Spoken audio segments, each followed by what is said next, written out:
Hi, this is Chad Torben for Tech in the District. We're here on the streets of Centerville, Virginia today to interview longtime technology reporter Kevin Maney for this edition of Tech in 5.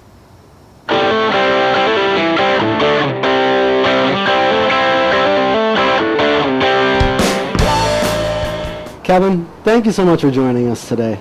Let me just start off by asking you, what has surprised you the most so far in 2009?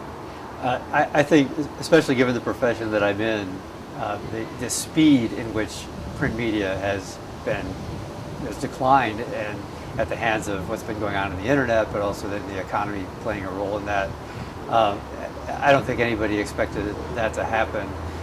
And the unfortunate thing is that I'm really convinced there's going to be some cool new models of what journalism is going to be, online, but there hasn't been time for that to be created, and there's this gap right now between the print media failing and the new online models really coming into play, and so it's kind of a crappy time for the media and journalism right now. But I think that's all going to change. But just the speed in which that happened and the gap that we have right now is probably the most surprising thing that I've seen happen this year. Interesting. Is there one story that you're fed up writing about so far? Well, in a way, that one.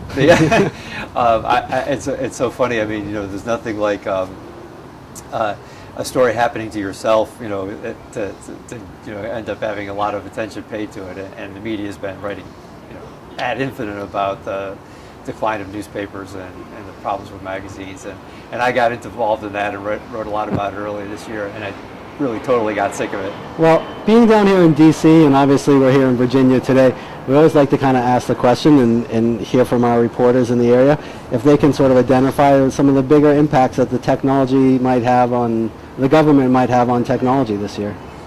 I think so far the Obama administration has had its biggest impact on technology has been actually the way it uses it, not so much in the policy that it's been pushing forward.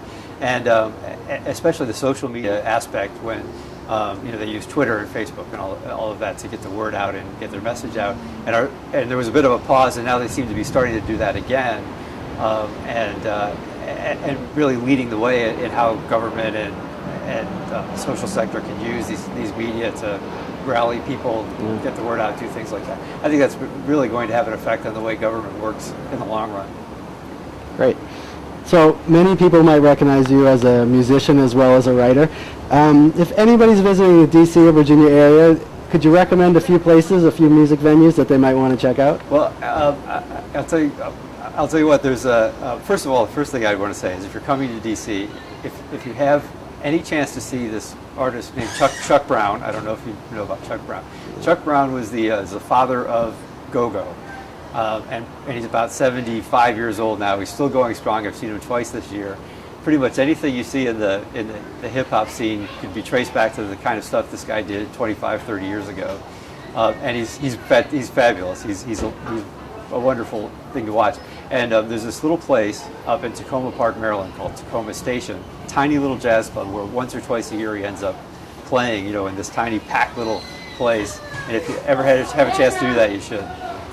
Kevin, lastly, in a perfect world, ... I think in a perfect world, there'd be free Wi-Fi on every airplane all the time. I couldn't agree more.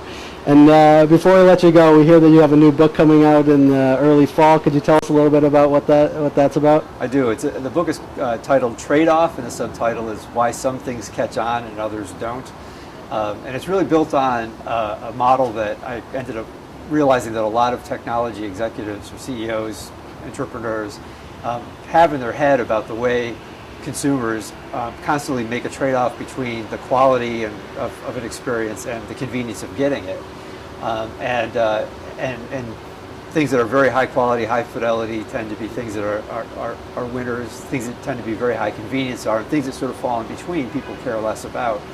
So I built sort of a model around the way these executives thought about this, and fill it out with tons and tons of examples from across many industries and history, and sort of look to tell the story that way.